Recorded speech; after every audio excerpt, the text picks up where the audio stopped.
जी हाँ, बिल्कुल। श्रीलंका में जारी प्रदर्शन के बीच खौफनाक तस्वीरें भी सामने आ रही हैं। श्रीलंका में पुलिस ने प्रदर्शनकारियों को रोकने के लिए फायरिंग की।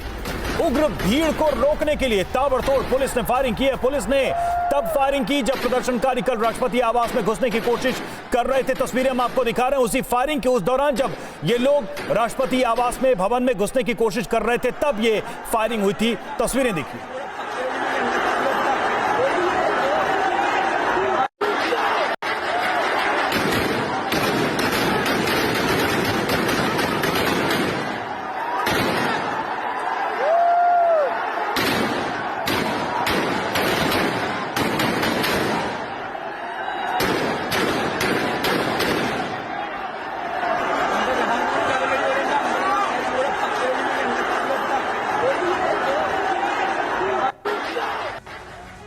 तो ये तस्वीरें इस वक्त आपको नजर आ रही है, फायरिंग की आवाज भी सुनाई दे रही है। लेकिन बेहसर घूम फिर के सवाल ये उठता है, व्हाट वेंट रॉन्ग।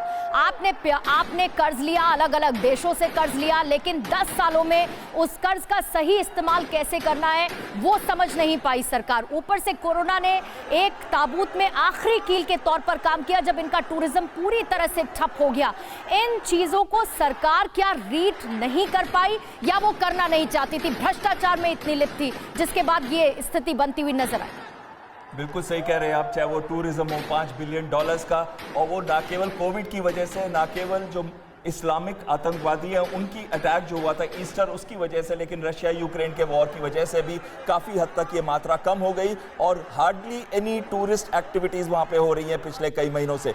दूसरी चीज़ जो आपने महत्वपूर्ण कही थी वो है कि जो केमिकल बैन किया उन्होंने केमिकल फर्टिलाइजर्स का, जिसकी वजह से जो 2 मेन क्रॉप्स हैं उनके, चाहे वो चाय है चाहे वो चावल है, उस पर भारी मात्रा पे असर पड़ा और चाय का एक्सपोर्ट बहुत भारी मात्रा में वो करते थे। तीसरी चीज़ जो बहुत अहम आई वो टैक्सेस को उन्होंने कम किया। चौथी चीज जो आई, जो व्हाइट एलिफेंट्स चीन की वजह से उन्होंने बनाए हुए, चाहे वो हम्बनतोता पोर्ट है जहां पे $1.1 बिलियन का लोन उन्होंने दिया था, और वो लोन ऐसे कंडीशंस पे दिया गया कि उसकी वजह से वो उसका इंटरेस्ट को वापस नहीं कर पा रहे थे, और 70% जो उसका इक्विटी है वो अब चीन के हाथ में चली गई है, चाहे वो कुल मिला के बात ये है कि एक चीज कहना चाहूंगा, इसमें चाहे चीन का हाथ हो या ना हो, लेकिन पॉलिटिकल मिसमैनेजमेंट बहुत भारी मात्रा में की गई, और इसी वजह से रोष है लोगों का कि अगर आज 54.6% अगर आपका इन्फ्लेशन है,